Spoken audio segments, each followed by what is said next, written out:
Сәлеметсіздер ме? Мен Қаржаумен Нұрила Қайратқызы. Түлкібас ауданы Кешітас ауылы Құрманбек Жандарбеков атындағы жалпы орта мектебінің 5-ші А сынып оқушысымын. Мен бүгін сіздерді Проэко республикалық экологиялық жобасы бойынша өзінің туып өскен жерім Түлкібас ауданы Кешітас ауылы Машат шатқалындағы киелі Тамшы әулие жерімен таныстырып өтетін боламын. Тамшы әулие Түлкібас ауданына қарасты Кешітас ауылынан 12 шақырым жерде Машат шатқалында орналасқан.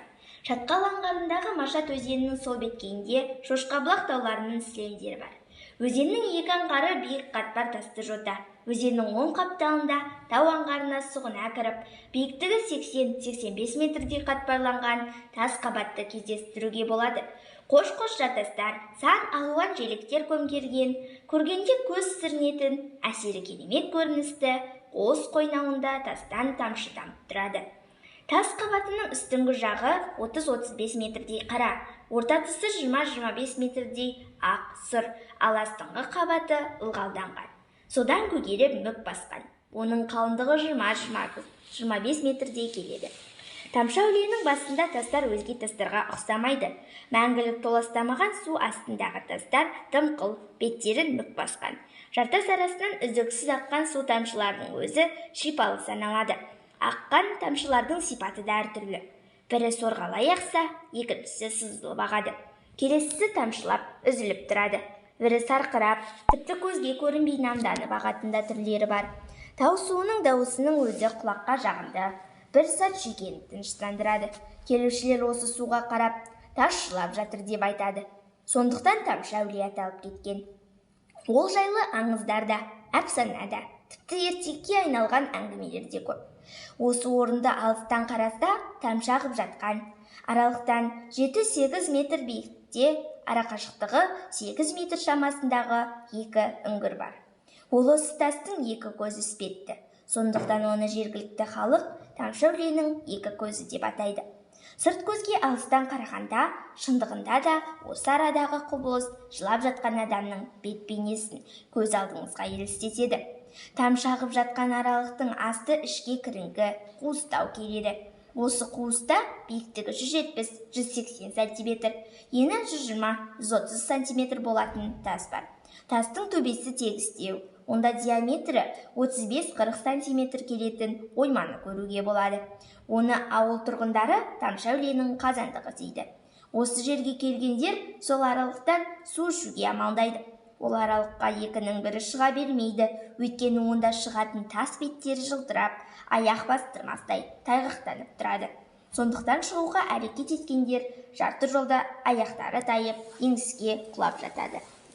Тамшы әулие туралы аңыз әңгімелерге тоқталатын болсақ, Алатау мен Қаратаудың түйіскен жері көптеген шерлі шешілері мен тарихи сырды қойнауына тығып жатыр.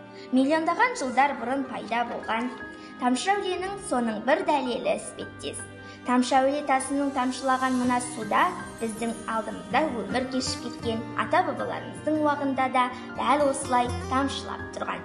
Тау арасынан сылдырап ағып жатқан судың бастауын қайдан алатыны беймәлім. Етегіне қар жауып жатса да, шіңгір шілденің аптап ыстығы басталса да, бұлақ басында табиғат ояу, жаратқанның кереметі ғой. Моншақтап төгілген мөлдірліктің символы ерекше сезімге бөлеп, жан тыныштығын сыйлайды. Ел аузында Тамшы әулие туралы аңыз әпсаналар жетерлік. Бұл жерге байланысты халық арасында Машат пен Хасеннің шексіз сезімін арқау еткен аңыз кең тараған. Бала күнінде Өмірзақ атты жасы жеткен байға адастырылған. Машат сұлу бой жеткенінде кезейден шыққан Хасенге жолығып, қос жас бір-бірін сүйіп қалады. Дала заңының бұлжымастығын білген Машат Өмірзаққа жар болып, пәк сезімін қор қылмаққа дәті бармай, қыздан құлап өміріне қоштасады. Сол сәтте қыршыннан қиылған Машат өзенге, ғашығынан айырылған Хасен жартасқа айналған. Ел аузында жартастан аққан тамшылар, қайғырған Хасеннің таусылмас көз жасы дегенде теңеу бар. Соның екіншісі бұрынғы өткен кездерде бір елдің қызы мен баласы бір-біріне ғашық болған деседі. Ол елдің ата-аналары мен туыстары қарсы шығады. Қыз бен жігіт қашуға бел байлап, елден кетіп қалады деседі. Артынан қуған қуғыншылар оларды іздейді. Екі жас осы таудың етегіне келіп жетеді де, осы тұрған тапшы әуленің тамып тұрған тамшыларының арасына жасырынып аман қалады деседі. Қуғыншылар оларды таппай еліне қайтыпты. Мемлекет отбасынан басталады десек, онда тарих та кішкентай ауыл тарихынан басталады дер едім. Себебі өзіңнің туған жеріңнің тарихын білмейінше, басқа тарихты қалайша білемін деп ойлаймын. Түркістан облысында туризм саласында дамуға ерекше мүмкіндік бар. Бұл облыста тарихи мәдени орындар, көне қалашықтар мен киелі жерлер көп. Өңірдің әр ауданында аңыз болып тараған әулие әмбиелер жатқан жерлер мен ескерткіш кесенелердің әрқайсысы тұнып тұрған тарих. Қала берді талай тарихи оқиғалар мен аңыздарға арқау болған мекендер баршылық. Қазақ даласы ерекше тау-тастарға, өсімдіктерге, суларға бай. Табиғатта түрлі ауруларға шипа болатын сулар бар. Бұл суларды ішу, шомылу арқылы емге пайдалану ертеден-ақ белгілі болған. Бұлақ жер бетіне шығып жатқан табиғи жер асты су көзі. Қазір осы тамшы әулие жері жастардың көпшіліктің сүйікті орнына айналған. Бұлақ суының сапалық сипаттамасына келсек, бұл су жер астынан 70-80 см биіктіктен шығып жатыр екен. Үңгірдің үстінде қазандық бар. Сол жерге су жиналады. Суы тұщы әрі көптеген ауруларға емдеседі халық. Бұлақ суына жуынып, тастан жылап аққан таза бұлақтан шипалық қасиеті бар деп суын ішеді.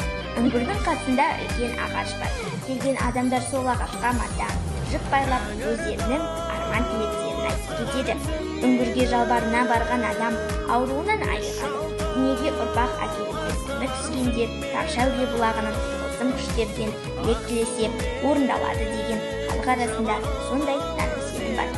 Тамшы әулие басына келушілер жыл сайын артуда. Жолдың алыстағына қарамай, осыншама адам келіп жатса, бұл нысан ауданда тарихи танымдық туризмді дамытуға сұранып тұр деген сөз ғой. Тау бұлағынан су алып келдік. Бұл суды зерттеуге зертханаға жібердік. Су құрамында кальцийдің көп мөлшерде болуы аяқ-қол қақсағанға ең екендігін түсіндім. Ал магний және гидрокарбонаттың көп мөлшерде болуы асқазан ішек ауруларына мыңдаған ем.